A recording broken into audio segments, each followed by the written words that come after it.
Hi everyone and welcome back to the official channel of Law Prep Tutorial. Now, before we start with our today's session, just do give me a tech check. Just let me know in the chat box whether I'm audible or not. Audible and visible too. चलो भाई ठीक है. So let's start with our today's session. अब एक important चीज, आज हम किसी academic topic पे discuss नहीं करेंगे. But this particular session is going to be very important for the next 4 or 5 months before your examination, क्योंकि आज हम डिस्कस करेंगे the past year trends of the legal reasoning portion of CLAT UG. ठीक है, हमारे passages किस genre में से आ रहे हैं, हमारे पैसेजेस की लेंथ क्या है, हमारे पैसेजेस को प्रिपेयर करने के लिए, कॉम्प्रिहेंशन के लिए क्या क्या इंपॉर्टेंट चीज़ें हैं जो हमें करना शुरू कर देनी चाहिए, ये सारी चीज़ें आज हम डिस्कस करेंगे. ठीक है, तो चलो स्टार्ट करते हैं. अब देखो, जब हम इस पॉइंट ऑफ टाइम की बात करें ना, हम मे में बैठे हुए हैं, बहुत सारे लोग बहुत सारे टाइम से तैयार कर रहे हैं. कुछ ड्रॉपर्स होंगे, कुछ 12th स्टैंडर्ड में होंगे, बट कुछ ऐसे भी होंगे जिन्होंने 11th से देना प्रिपेयर करना स्टार्ट कर दिया होगा. राइट, अभी तक अब आपने जितने भी मॉक सॉल्व किए होंगे या जितने भी आपने प्रैक्टिस सेशंस अपने कंडक्ट करे होंगे खुद के, वहां पे आपने कुछ कॉमन इश्यूज अब तक रियलाइज कर लिए होंगे. और अगर कॉमन इश्यूज आपने अब तक रियलाइज नहीं किए हैं तो एक चीज है जो यहां से आगे आपको अपने एनालिसिस में, specially when it comes to legal reasoning, ये आपको नोटिस करना शुरू कर देनी चाहिए. ठीक है, द फर्स्ट इंपॉर्टेंट इशू और the foremost issue which comes up in the legal reasoning portion is about passage comprehension. Passage comprehension को लेकर हमें दो तरीके के जॉनर्स के पैसेज के लिए अपने आप को प्रिपेयर करना पड़ता है. That is static and miscellaneous laws and your current legal knowledge which can be termed as current legal affairs as well. जब भी अपना एनालिसिस कर रहे हो आप, ठीक है, लीगल रीजनिंग पोर्शन का, आइडेंटिफाई करने की कोशिश करो, कुछ ट्रैक रिकॉर्ड मेंटेन करने की कोशिश करो कि कितनी गलतियां आपकी स्टैटिक और मिसलेनियस लॉज के अंडर हो रही हैं एंड कितनी गलतियां आपकी लीगल करंट अफेयर्स या करंट लीगल अफेयर्स में हो रही हैं. ठीक है, क्योंकि इससे हमें आइडिया लगेगा कि हमें किन चीजों पे काम करना है, पेपर का ट्रेंड क्या है, कितने नंबर ऑफ क्वेश्चंस हैं, क्वेश्चंस की लिमिट क्या है, वर्ड लिमिट क्या है, पैसेज किस हिसाब के हमें रीड करने हैं, वो सारी चीजें हम आगे डिस्कस करेंगे. बट कुछ इश्यूज जिनको ध्यान में रखते हुए आपको पास्ट ईयर पेपर्स का एनालिसिस करना जरूरी है, उसमें पहली चीज है पैसेज कॉम्प्रिहेंशन. कहां कहां हमें दिक्कत आ रही है. ठीक है, देन सेकंड इज, कुछ गलतियां हमारी होना शुरू हो जाती है कि हम करेक्ट रीजनिंग आइडेंटिफाई नहीं कर पा रहे हैं, जिसकी वजह से हमारी यस यस या नो नो वाली गलतियां या यस और नो वाली गलतियां हो रही हैं.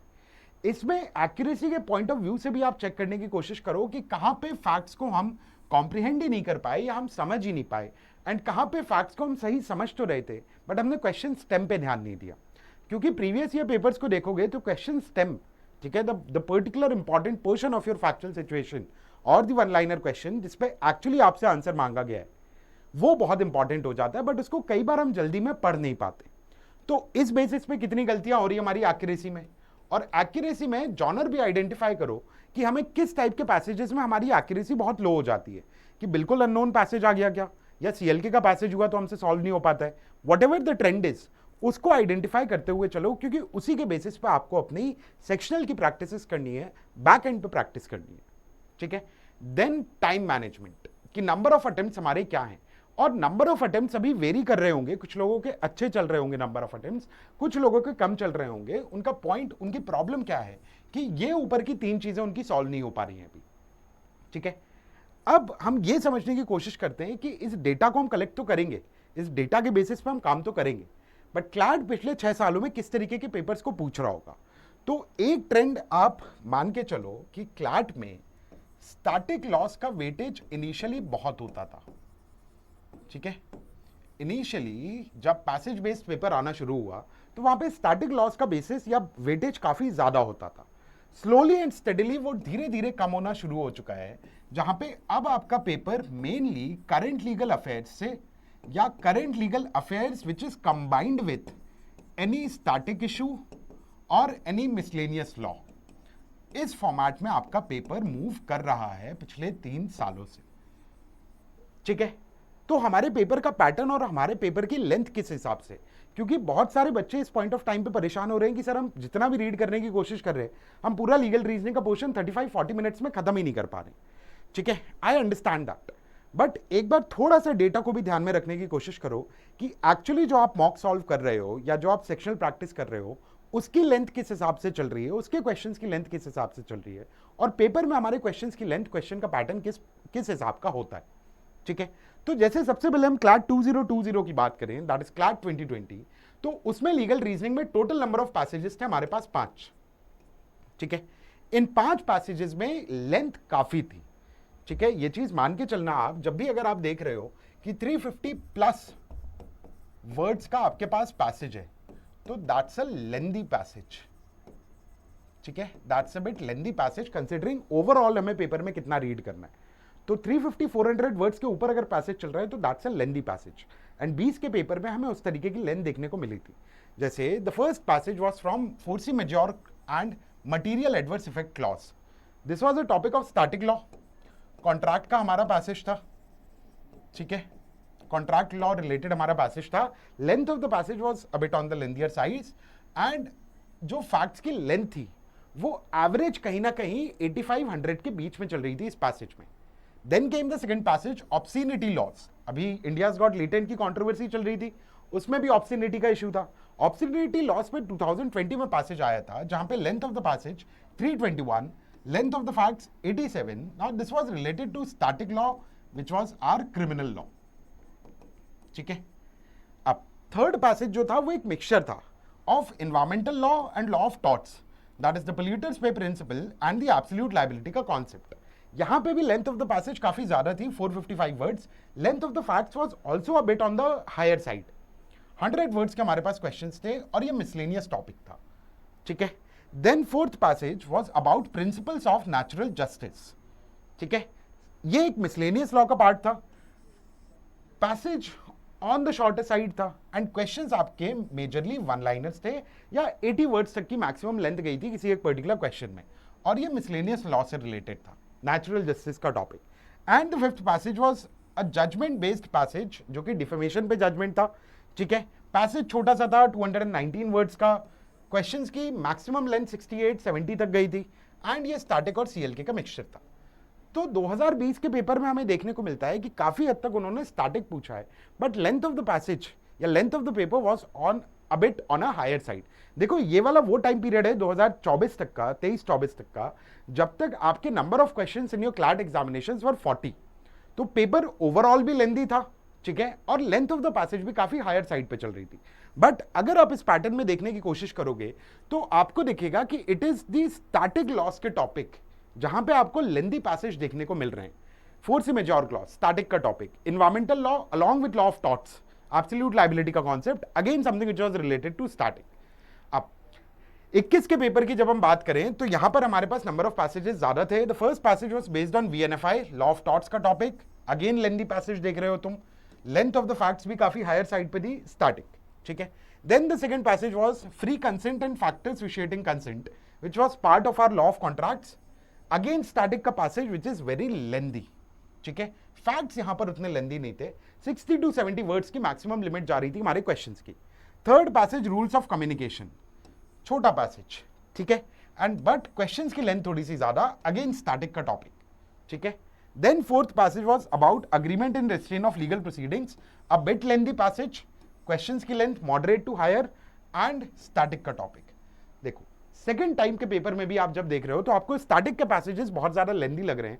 स्टैटिक के पैसेजेस वो लेंदी दे भी क्यों रहे हैं, क्योंकि हो सकता है उन्हें ये भी आइडिया हो कि स्टैटिक लॉज को हम बहुत डिटेल में पढ़ते हैं। Static laws is the portion जो कंसोर्शियम या क्लैट बहुत पहले से पूछता आ रहा है, जब पुराना पैटर्न का पेपर भी हुआ करता था, है ना। फिर 21 के पैसेज में हमें रेस जुडिकाटा का टॉपिक देखने को मिलता है, again length of the passage was on the higher side, ठीक है। Length of the facts was decent, and genre था मिसलेनियस लॉज। अब रेस जुडिकाटा या प्रिंसिपल्स ऑफ नेचुरल जस्टिस को देखकर लोग क्या करना शुरू कर देते हैं, बिल्कुल कोड ऑफ सिविल प्रोसीजर पढ़ना शुरू कर देंगे। वो नहीं करना है। आप 12th क्लास की भी एनसीईआरटी अगर देखोगे तो आपको उसमें principles of natural justice, res judicata जैसे टॉपिक दिख जाएंगे, है ना। तो पीएचडी प्रोसीजरल लॉज में जरूरी नहीं है क्लैट के लिए। Understanding of the basic concepts, even those concepts which are mentioned in the NCERT of 11th and 12th standard of legal studies, that is something which is required for the approach or preparing the base or foundation of your legal reasoning for this particular examination, है ना। Then next passage CLK का topic, compassionate appointments, छोटा passage, छोटे questions, Hindu Marriage Act, miscellaneous law का part, lengthy passage, छोटे questions, ठीक है। Then section 90 of IPC vitiated consent, again static से related topic, lengthy passage, questions की length छोटी सी, बट मिसलेनियस या स्टैटिक और क्रिमिनल लॉ का कॉम्बिनेशन बोल सकते हो। तो अभी तक ये देखने को मिल रहा है कि स्टैटिक का वेटेज भी ज्यादा चल रहा है पेपर में, शुरुआत के 2 पेपर्स के टाइम पीरियड पे, और लेंथ ऑफ द पैसेज भी स्टैटिक लॉज में स्पेसिफिकली हायर साइड पे हमें देखने को मिल रही है। ठीक है। देन 22 के पेपर को जब हम देखते हैं तो अगेन नंबर ऑफ क्वेश्चंस और 40। ठीक, सबसे पहला पैसेज स्टैटिक लॉ से रिलेटेड, रिट्स का पैसेज 266 वर्ड्स, छोटा टॉपिक, छोटा पैसेज, नंबर ऑफ क्वेश्चंस भी बहुत ज्यादा नहीं, एंड पोर्शन हमारा कॉन्स्टिट्यूशनल लॉ। सेकंड पैसेज आप देखेंगे article 27 of the constitution, itself बहुत छोटा सा आर्टिकल है, राइट, 216 वर्ड्स का passage, questions a bit lengthy, constitutional law. Third passage was from fundamental freedoms, article 90, छोटा passage, moderate passage, number of questions या questions के फैक्ट्स की length a bit higher side, and static से रिलेटेड। ठीक है।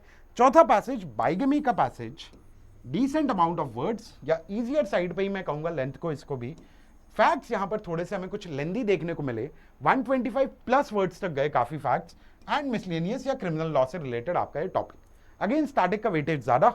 ठीक है। देन उसके बाद जो नेक्स्ट पैसेजेस थे आपके 22 के पेपर में, स्पेशल मैरिज एक्ट से रिलेटेड पैसेज, मिसलेनियस लॉ का passage, length of the facts on a bit higher side. तो एक जो बेसिक ट्रेंड हम समझ सकते हैं कंसोर्शियम का 2022 के पेपर तक, कि स्टैटिक लॉ अगर आया है तो पैसेज की लेंथ काफी ज्यादा है, मिसलेनियस या सीएलके आया है तो पैसेज की लेंथ थोड़ी सी कम है, बट फैक्ट्स वो हो सकता है थोड़े से ज्यादा बड़े आपसे पूछ सकते हैं। ठीक है।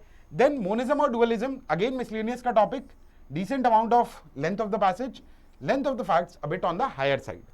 Public trust doctrine, again 288 words का passage, moderate to lengthy कह सकते हो, moderate कह सकते हो, 59 words, length of the facts काफी छोटे, and sustainable development या miscellaneous law से related ये topic. Mistake, static का passage, decent amount of facts और decent amount of length of the passage, length of the facts, contract का passage. 5 passage आपको दिखेंगे 22 के पेपर में, which were from static law. 22 तक का पेपर वॉज हेविली डिपेंडेंट और containing the portions of your static law. 22 के बाद धीरे धीरे ट्रेंड चेंज होना शुरू करता है। ठीक है। 22 के बाद धीरे धीरे ट्रेंड चेंज होना शुरू करता है, जहां पे अब मिसलेनियस और करंट लीगल अफेयर्स के टॉपिक्स बढ़ना शुरू होंगे। तो जैसे 23 का paper was the last paper, है ना, जहां पे हमारे इतने नंबर ऑफ क्वेश्चंस थे।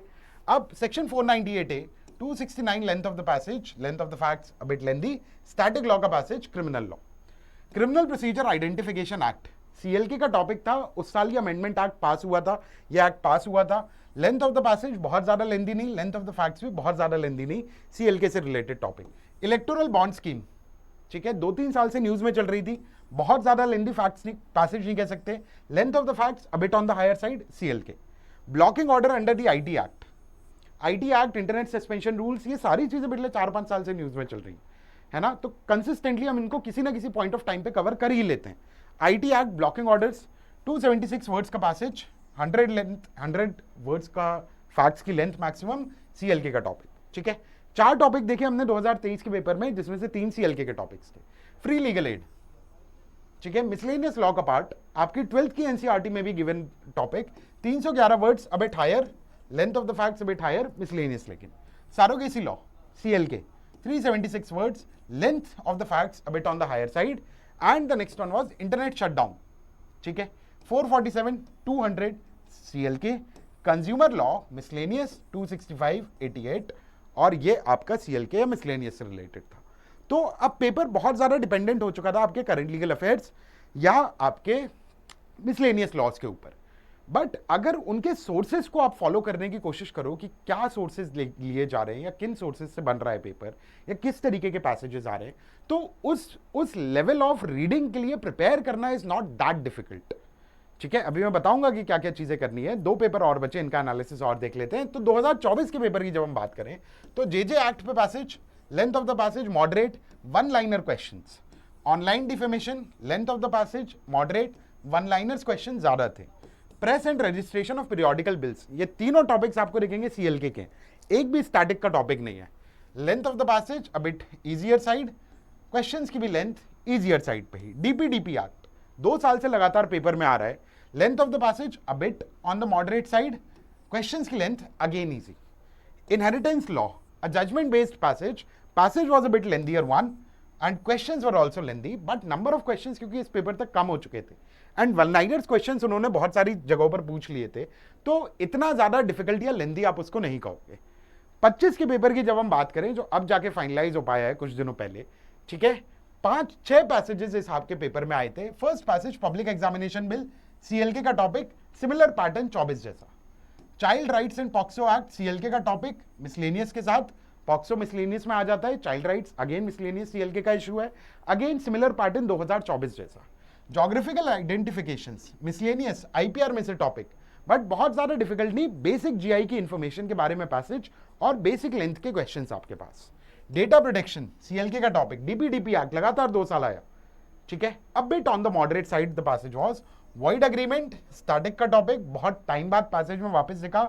And right to life and environment CLK plus static, जहां पे कॉन्स्टिट्यूशनल लॉ या हम कह सकते हैं पॉलिटी वाला कॉन्स्टिट्यूशन ऑफ इंडिया पूछा गया था आपसे, ठीक है। बट अब हम इस लेंथ के हिसाब से प्रिपेयर करते भी चलेंगे, इस लेंथ को ध्यान में रखते हुए हम अपना एनालिसिस भी करते रहे, बट हमें सोर्सेस किस तरीके के यूज करने for the comprehension of the passages. देखो स्टैटिक लॉस के सारे कॉन्सेप्ट्स क्लास में डिस्कस हो रहे हैं, है ना, तो they are in one way और the other getting covered up, और उन्हीं स्टैटिक के टॉपिक्स का रीडिंग का आपका प्रैक्टिस हो जाती है या रिविजन हो जाता है इन योर पैसेजेस जो आप मॉक्स में या सेक्शनल्स में सॉल्व कर रहे हो, असाइनमेंट्स में सॉल्व कर रहे हो।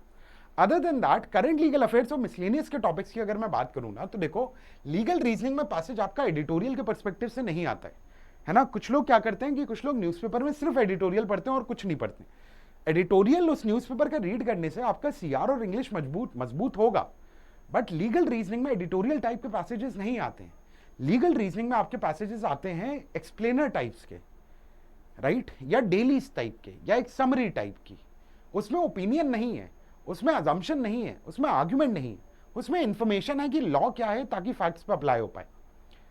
एंड वो जो पैसेजेस आपको दिख भी रहे हैं ना, तो वो कोई बहुत ज्यादा कॉम्प्लिकेटेड या हाईफाई सोर्स से नहीं दिख रहे हैं। जो न्यूज डेलीज आपके चलते हैं उन्हीं में से आपको वो पैसेजेस देखने को मिलेंगे। जैसे टेलीग्राफ में से पैसेजेस काफी बार हमें पेपर में देखने को मिलते हैं। वायर हो गया, द हिंदू हो गया, एनएलएसए की वेबसाइट, ठीक है, national legal services authority, Indian express हो गया, न्यूज लॉन्ड्री हो गया, न्याय इंडिया हो गया। इनमें से कोई बहुत कॉम्प्लिकेटेड चीजें नहीं है। अगर आप हिंदू भी पढ़ रहे हो या एक्सप्रेस भी पढ़ रहे हो तो उनके पोर्शंस को ध्यान से फॉलो करते रहो। अगर आप द हिंदू पढ़ रहे हो तो द हिंदू में 2 पोर्शंस आते हैं उनके, text and context and frequently asked questions. Frequently asked questions आता है उनका संडे को, टेक्स्ट एंड कॉन्टेक्स्ट आता है उनका डेली, मंडे से सैटरडे तक। उसमें अगर कोई लीगल का टॉपिक दिख रहा है हमें स्किप आउट नहीं करना, हमें रीड करना है क्योंकि इंपॉर्टेंट है हमारे लिए, ठीक है। अलॉन्ग विद दैट अगर आप एक्सप्रेस पढ़ रहे हो तो एक्सप्रेस में जो उनका एक्सप्लेन्ड सेक्शन आता है जो मंडे से सैटरडे तक आता है, हमें वो स्किप आउट नहीं करना, हमें उसको रीड करना ही है। ये हमें सीएलके के आर्टिकल्स की रीडिंग करवाता रहेगा, ठीक है। एंड उसके साथ साथ आप किन सोर्सेज को यूज कर सकते हो, ठीक है। तो यहीं पर लॉ प्रेप के वाईटी चैनल पर हम मंथली राउंडअप्स करते हैं करंट लीगल अफेयर्स के, आप उनको फॉलो करते रहो। उनसे आपको अगर रीड करके नहीं समझ में आ रहा है कि वो पर्टिकुलर टॉपिक क्या कह रहा है, तो मंथली राउंडर्स आपकी अंडरस्टैंडिंग डेवलप करा देंगे। देन क्लैट एक्सप्रेस की तरह एक लीगल एक्सप्रेस एलपीटी इशू करता है, उन लीगल एक्सप्रेस में जो आर्टिकल्स दिए हुए हैं वो रीड करो आप, वो इंपॉर्टेंट है आपके लिए। न्यूज़पेपर में आपको बता ही चुका हूं, है ना। एंड अलॉन्ग विद दैट अगर यूट्यूब चैनल पे कोई भी इंपॉर्टेंट लीगल करंट अफेयर या मिसलेनियस लॉ का सेशन आया हुआ है जहां पे चाहे थ्योरी डिस्कस हो रही हो या उसकी प्रैक्टिस भी हो रही हो, उन सेशंस को स्किप आउट मत करो, वो कहीं ना कहीं आपकी अंडरस्टैंडिंग को डेवलप करा देंगे। See the team which we are working ना, हम लोगों के साथ इतने टाइम पीरियड में अब इतना समझ में आ जाता है कि कई बार पैसेज जो हम लोगों ने या तो क्लास में पढ़ाया या किसी सेशन में डिस्कस किया, वो इन वर्बैटिम भी हमें पेपर में देखने को मिला है, और ये चीज़ बच्चों ने हमसे कही है। तो हम जो सोर्सेज आपको बताने की कोशिश कर रहे हैं, देखो कॉम्प्रिहेंशन बेस्ड पेपर है, एंटायरली स्पून फीड नहीं किया जा सकता। There has to be a certain level of reading जो आपको अपने अंदर डेवलप करनी पड़ेगी, रीडिंग की हैबिट, कॉम्प्रिहेंशन की habit. But other than that जितना पॉसिबल हो सकता है इन सारे सोर्सेज से वो चीज़ आप प्रिपेयर कर सकते हो। एंड लीगल के कॉम्प्रिहेंशन को इंप्रूव करने के लिए मेरा प्लीज इंपॉर्टेंट सा सजेशन होगा कि भाई टर्म्स एंड मैक्सिम्स वाली चीजों को अवॉइड मत करो, ठीक है। अगर आपको लगता है कि भाई मैं मेरे लीगल के मॉड्यूल्स में से टर्म्स और मैक्सिम्स पढ़ के क्या कर लूंगा, कौन सा मेरे पेपर में डायरेक्टली क्वेश्चन आ रहा है, बट अगर स्टेटमेंट पैसेज में लिखा हुआ है दैट द हायर कोर्ट और the apex code annulled the order or set aside the order of acquittal given by the lower court. तो अब acquittal और set aside का मतलब नहीं पता होगा तो आप स्टेटमेंट नहीं समझ पाओगे और फिर वो क्वेश्चन गलत होगा वहां पर. तो टर्म्स एंड मैक्सिम्स में ये नहीं कह रहा हूं कि डायरेक्टली क्वेश्चन हमारे क्लैट में आ रहे हैं, क्लैट में नहीं आते, ओलेट एग्जामिनेशंस में आते हैं, एमएचसीटी स्लैट, उस टाइम पे उनके बारे में भी बात करेंगे अपन. बट ये टर्म्स एंड मैक्सिम्स इस पॉइंट ऑफ टाइम पे इंपॉर्टेंट है क्योंकि आपके कॉम्प्रिहेंशन को इंप्रूव करने के लिए बहुत रेलिवेंट है. ठीक है, तो ये हमारे पिछले 6 साल के लीगल रीजनिंग के पैटर्न का, हमारे जो लूप होल्स होते हैं, हमारे जो ड्रॉबैक्स होते हैं, हमारे लिए जो ऑब्स्टिकल्स होते हैं, वो कौन कौन से हैं, किन चीज़ों को नोटिस करना है, किस तरीके से एनालिसिस करना है, ये चीज़ें हमने डिस्कस कर ली. अब इसके साथ मैं आपसे यही कहूँगा, I know the fight from here will seem और appear to be a bit difficult one. ठीक है, जैसे जैसे पेपर पास आएगा ना, अब मई खत्म हो रहा है, जून आने वाला है, फिर बारिश आ जाएगी और फिर पेपर बहुत ज़्यादा दिन दूर नहीं रहेगा, टाइम मैनेजमेंट के इश्यूज आएंगे, बहुत सारे ऑब्स्टिकल्स फेस करोगे. But don't give up the fight. ठीक है, just keep fighting on. Because Norse mythology में की ये बात मुझे बड़ी अच्छी लगती है कि it is better to fight and fall than to live without hopes. है ना, don't give up on your hopes, just keep doing the right thing consistently. Paper अपने आप निकलेगा, बस मेहनत करना नहीं छोड़नी है. ठीक है, चलो बाकी तबीयत वगैरह का ध्यान रखो, आराम से पढ़ाई करो. हम जल्दी मिलेंगे फिर किसी सेशन के साथ. तब तक के लिए take care and I will see you soon.